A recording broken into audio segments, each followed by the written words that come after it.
Welcome to Chapter 10 of AP Calculus BC. In this lesson, we'll be doing an introduction to sequences and series. A sequence is an ordered list of terms. There are two types of sequences, finite sequences and infinite sequences. A finite sequence is a sequence like 4, 6, 8, 10. There is a finite number of terms. There are 4 terms in this case. But an infinite sequence would look something like this, 4, 6, 8, 10, and then some dots at the end, indicating that the sequence goes on. So presumably this sequence would continue to go 12, 14, 16, 18, etc. The explicit formula for this sequence is a sub n equals 2n plus 2. And you kind of have to know what n means in order to interpret that. N indicates the position of the term in the sequence. For example, a sub 1 would be the first term, a sub 2 would be the second term, etc. So in this case, a sub 1 would be 4 if we're looking at this finite sequence, a sub 2 would be 6, a sub 3 would be 8, and a sub 4 would be 10. Now we can use the explicit formula for the sequence to find those terms. If we didn't even have these numbers listed out for us, we could reconstruct them from this explicit formula. If we were finding a sub 1, we would simply plug in 1 for n. We would say 2 times 1 plus 2. So a sub 1 is equal to 4, which we see over here. Then, if we were working with the infinite sequence, this would allow us to find something like a sub 100, the 100th term in the sequence. We would simply say 2 times 100 plus 2. So that would wind up being 202. 202 would be the 100th term in the sequence, where n is equal to 100. Now, a sub n gives the nth term in the sequence, which is what we just covered. Sometimes people use k instead of n, so you might see something like a sub k equals 2k plus 2. Don't get confused, that's just another letter that people sometimes use to denote the position of the term in the sequence. Now, a series is the sum of the terms in a sequence. When you see series, think sum. Series are written using summation notation, which makes sense because they are sums. If we saw something like the series from n equals 1 to 4 of 2n plus 2, that means that we need to add up all of the terms of the sequence defined by a sub n equals 2n plus 2 from a sub 1 to a sub 4. So in this case, now this is the same explicit formula that we were using for this sequence right up here, a sub n equals 2n plus 2. And we're summing the terms up from n equals 1 to n equals 4. So this would be equal to a sub 1 plus a sub 2 plus a sub 3 plus a sub 4. Or since we know what those values actually are, it would be 4 plus 6 plus 8 plus 10. This series would be equal to 28. This is an example of a finite series because we are starting and ending the sequence at finite numbers. We're starting the sequence at n equals 1, and we're ending the sequence at n equals 4. We're going all the way from a sub 1 to a sub 4. So this is a finite series. We do not have an infinity on the top. Now, in this unit, we're going to be exploring infinite series, such as the series from n equals 1 to infinity of 2n plus 2. So what does that really mean? Well, that means if we took the infinite sequence defined by a sub n equals 2n plus 2, so if we started adding 4 plus 6 plus 8 plus 10, and then we kept going, plus 12, plus 14, plus 16, what are we going to be approaching? Now, sometimes it's not going to add up to a specific number. If we start writing out all the terms of the sequence and we say 4 plus 6 plus 8 plus 10 plus 12 plus 14, well, that's just going to approach an infinitely large number. That means that this series would diverge, and we'll talk more about what that means later. For now, though, let's move on to partial sums. Partial sums are written as s sub n, and partial sums are sums of the first n terms in a sequence. So if I said something like s sub 2, that means that I need to take a1 plus a2, a sub 1 plus a sub 2, the sum of the first 2 terms in the sequence. If I was taking s sub 3, that's the sum of the first 3 terms in the sequence, a sub 1 plus a sub 2 plus a sub 3. Another way to think about infinite series is if we have the series from n equals 1 to infinity of a sub n, that's going to be a sub 1 plus a sub 2 plus a sub 3, etc., all the way until we get up to a sub n, in this case, a sub infinity. So we would just keep summing those up. Let's take a look at an example. If we have the series from n equals 1 to infinity of 1 over 3n, so this is our explicit rule. We're given a sub n equals 1 over 3n. We would find a sub 1. We plug in 1 for n, that's just 1/3. Then we would find a sub 2. A sub 2 would be 1 over 3 times 2, so 6. And then a sub 3, 1 over 3 times 3, that's 9, etc. Now, because we go on to infinity, that's why we have these dots at the end. And because it's a series, not just a sequence, it's a series, which means it's a sum of these, we have to stick a plus sign in between all of these. We're adding up all of the terms in that sequence to get our series. If a sub n equals 2n over n plus 3, write the first 5 terms of the sequence. Then find s sub 4. So first, it's asking us to write the first 5 terms of the sequence. Now, terms of a sequence are denoted by a. So we would have a sub 1, that would be the first term. To find a sub 1, we would simply plug in 1 for n into our explicit formula right here. So we would have 2 times 1 over 1 plus 3. That gets us 2/4 or 1/2. Then we would find a sub 2. And we're going to have to go all the way up until a sub 5 because it says write the first 5 terms of the sequence. For a sub 2, we plug in 2 for n. 2 times 2 over 2 plus 3. That would be 4/5. Now, I'm not going to talk through the process of finding these three, but I'll compute them, and then if you want to, you can see if your answers line up. So now I have a sub 1, a sub 2, a sub 3, a sub 4, and a sub 5. Now, when it says find s sub 4, what that really means is find the sum of the first 4 terms of the sequence. So s sub 4 is really going to be equal to a sub 1 plus a sub 2 plus a sub 3 plus a sub 4. And we have those values over here. So a sub 1 is equal to 1/2, so this equals 1/2, plus a sub 2 is 4/5, plus a sub 3 is 1, plus a sub 4 is 8/7. Now you could compute the actual value for this one, but it's not super critical that we do that in this problem, so I'm just going to box that. That would be s sub 4. You add up the first 4 terms of the sequence. Let's try another one. Given the sequence 1, 3, 5, 7, 9, 11, 13, so we have a finite sequence here, find a sub 3 and s sub 3. It's really important that you know the difference between these two, a sub 3 and s sub 3, because people often get confused between what those are. So to find a sub 3, that just means what's the third term? What is the term at position 3 in the sequence? Position 1, 2, 3. A sub 3 is equal to 5. 5 is the third term in the sequence. And then to find s sub 3, that means what is the sum of the first 3 terms in the sequence? So a sub 1 plus a sub 2 plus a sub 3, or 1 plus 3 plus 5. So s sub 3 would be equal to 9. Now, one really important fact that's going to be very helpful to us when we're dealing with infinite series is that the series from n equals 1 to infinity of a sub n, remember a sub n is just our explicit formula, equals the limit as n approaches infinity of s sub n. Now, looking at this notation, you might be really confused, but what this really means, if you think about what s sub n is, that's the sum of the first n terms. So if we were to plug in infinity here, we would have the sum of the first infinity terms, so the sum of all the terms. And this is really what this is asking for. This is saying, what's the sum of all the terms? So both of these are just asking you to sum up all of the terms in the sequence. It's asking for the series.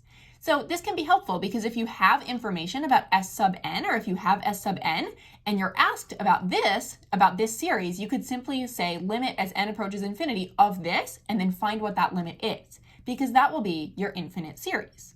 Now, if the sequence of partial sums, which is s sub n, converges to L, and L could be any value, then the infinite series also converges to L.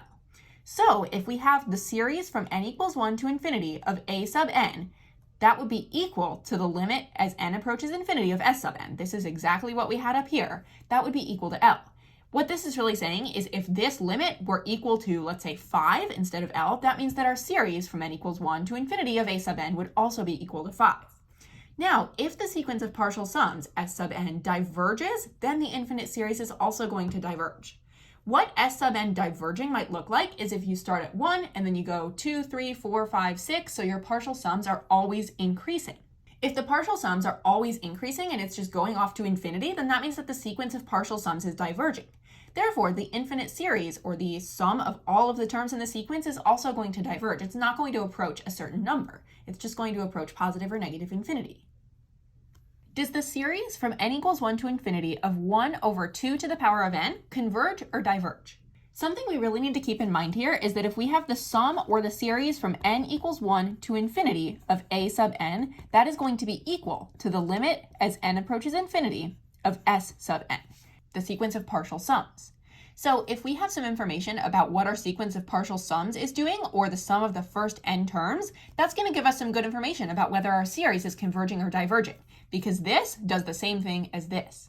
Let's just start by listing out our terms. We'll go maybe from 1 to 5, and that will give us a good indication of where our sequence is going.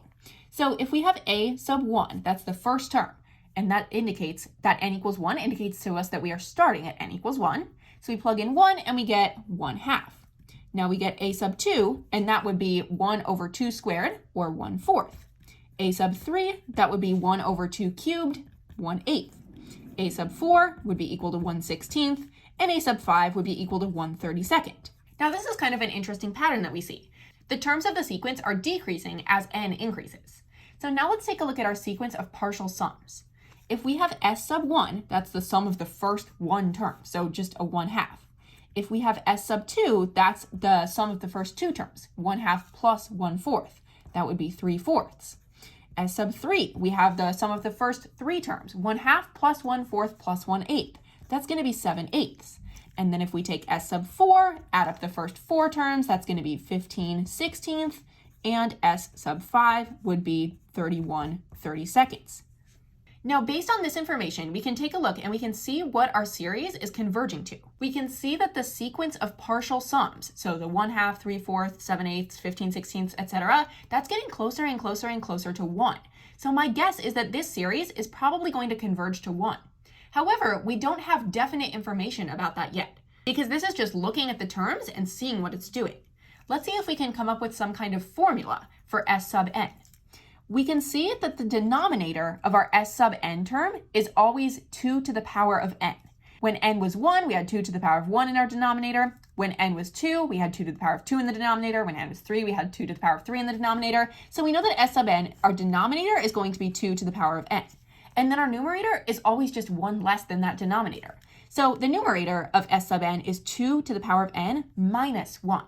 Now look at this. We have our formula for s sub n, the sequence of partial sums. So if we can take the limit as n approaches infinity of that sequence of partial sums, we'll be able to determine whether this series converges or diverges. So let's take the limit as n approaches infinity of s sub n, which is really the limit as n approaches infinity of 2 to the power of n minus 1 over 2 to the power of n. And if we plug in infinity up here, we would have 2 to the power of infinity minus 1, which is still very, very similar to 2 to the power of infinity. Subtracting 1 doesn't do a lot, over 2 to the power of infinity, and that is going to produce a 1. Therefore, we can say that the series from n equals 1 to infinity of 1 over 2 to the n converges to 1. Later in this unit, we're going to learn a lot of different ways that you can determine whether a series converges or diverges, and specifically what it converges to. For now, we're not doing full justifications on these, but later in the chapter, we will have to explain why does it converge to 1 or why does it diverge. Does the series from n equals 1 to infinity of 5n squared converge or diverge? Again, let's start by listing out our terms. If we have the first term, a sub 1, that means that we plug in a 1 for n, we have 5 times 1 squared, which is 5. A sub 2, 5 times 2 squared, that would be 20. A sub 3, 5 times 3 squared, that would be 45. A sub 4, 5 times 4 squared, or 5 times 16, that would be 80. And we'll do one more. A sub 5, 5 times 5 squared would be 125. Based on what our sequence is doing so far, because remember, our sequence is just the list of terms, 5, 20, 45, 80, 125, it looks like this one is going to continue to grow. So that means that when we come up with our sequence of partial sums, s sub 1, that one's probably also going to be getting bigger and bigger and bigger. S sub 1 is equal to 5, because the sum of the first one term, well, that's just 5. Sum of the first two terms, 5 plus 20, 25. Sum of the first three terms, 5 plus 20 plus 45, that one's going to be 70. Sum of the first four terms would be 150. Sum of the first five terms, s sub 5, would be 275. So we see that because both our sequence and our sequence of partial sums is growing without bound, is just going up and up and up, their numbers are always going to be increasing, because if we take 5 times a number squared and then 5 times a bigger number squared, that next term is going to be bigger. This series is actually going to diverge. It's not approaching a specific value. As you add more and more and more of these terms together, you're going to get closer and closer to infinity. Therefore, our series diverges. Does the sequence given by a sub n equals negative 1 to the power of n plus 2 converge or diverge? Now we have to be really, really careful with this one, because this one is asking whether the sequence converges or diverges. So does the list of numbers converge or diverge? In these previous examples, we were being asked, does the series converge or diverge? So because it was asking about the series, that's the sum. So we had to look at the list of partial sums to figure out what was going on. In this case, though, it's just asking us about the sequence. So we're going to be looking at our list of a sub 1, a sub 2, a sub 3, etc. to figure out whether our sequence is going to converge or diverge.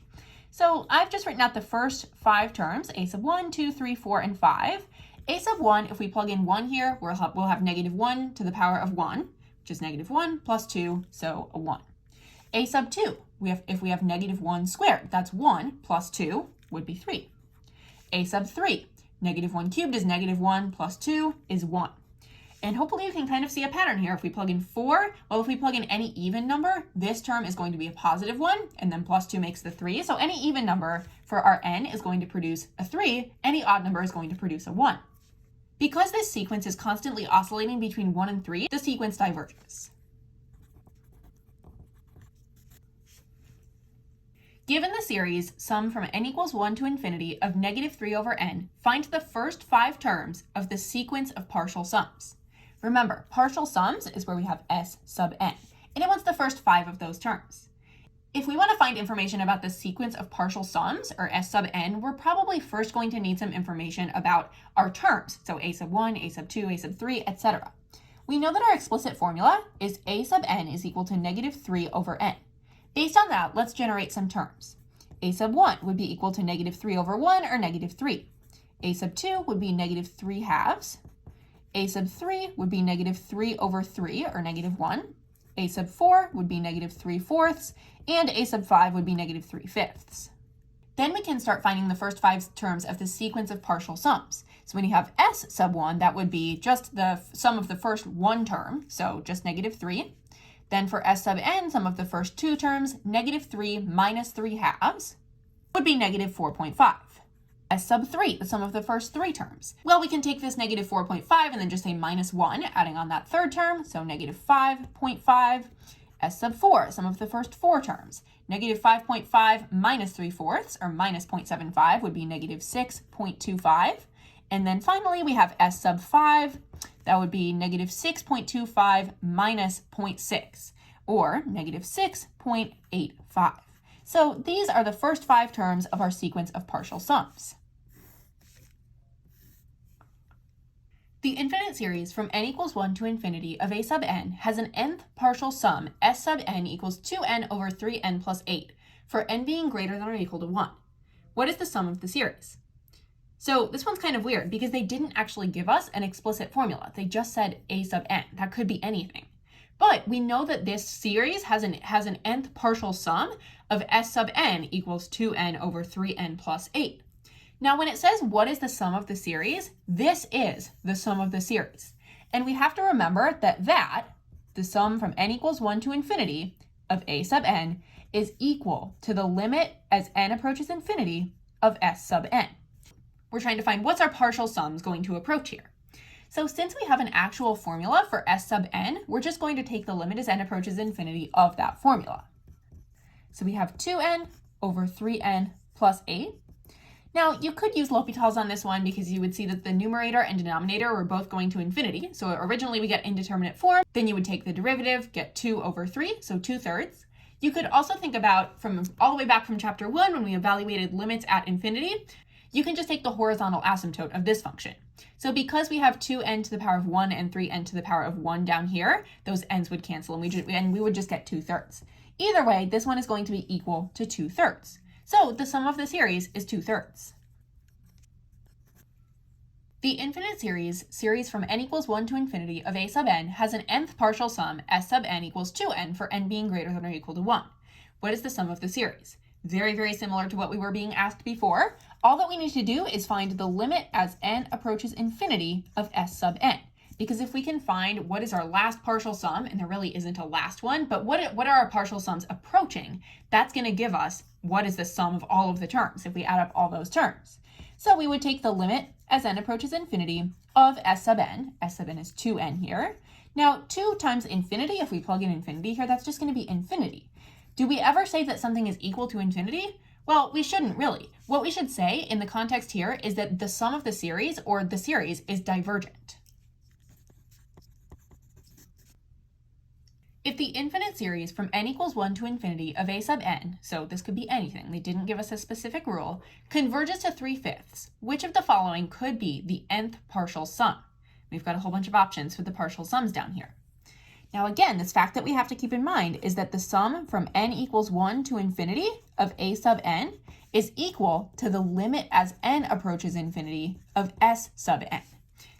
And this is our partial sums approaching infinity. So as many terms as we can, adding all of those terms up. So now our question becomes, which of these, s sub n, if we take limit as n approaches infinity of each of these, which of these is going to be equal to 3/5? Because this would be equal to a certain value. We sometimes call it L. Well, if we take the limit as n approaches infinity of this one, we would have 2 times 3 over 5n. Let's write that out. And that's really 6 over 5n. Now, if n is equal to infinity, we plug in infinity right there. This one would be equal to 0. And it does not converge to 0. It converges to 3/5. Not choice A. Let's try the next one. Limit as n approaches infinity of 3n squared minus 3 over 5n squared. Now, remember, when we are dealing with limits at infinity, if we have n squared and n squared on both the top and bottom, those kind of cancel out in our minds. So this one would really just be equal to 3/5. That means that choice B is correct. We could go through and check the other ones, and it looks like they're even trying to trip you up here, because with this one, it looks like the coefficient could be 3/5, but because we have n squared on top, this n is going to be greater than this one. So this, if we took the limit as n approaches infinity of this one, we would just get infinity. So be really careful when you're doing this, and if you want to review limits at infinity, I do have a separate video from chapter 1 on that. Given the sequence 1/3, 1/9, 1/27, 1/81, etc., write an expression for a sub n. Now remember, a sub n is just our explicit formula for what are the terms in our sequence. Our original denominator was 3, and then I'm noticing that 3 squared is 9, 3 cubed is 27, 3 to the 4th is 81. So I think that's going to have a lot to do with that. So if we have a sub n, that would be equal to, well, it's always going to be a 1 on the top because our term is always 1 on the top, and then over, well, if we take 3 to the power of n, that makes a lot of sense. Because a sub 1, our first term, we would have 1 over 3 to the first power, which is 3. A sub 2, 1/9, 1 over 3 squared, that's 1/9, perfect. 1/27 and 1/81 followed the same pattern. So that would be our expression for a sub n.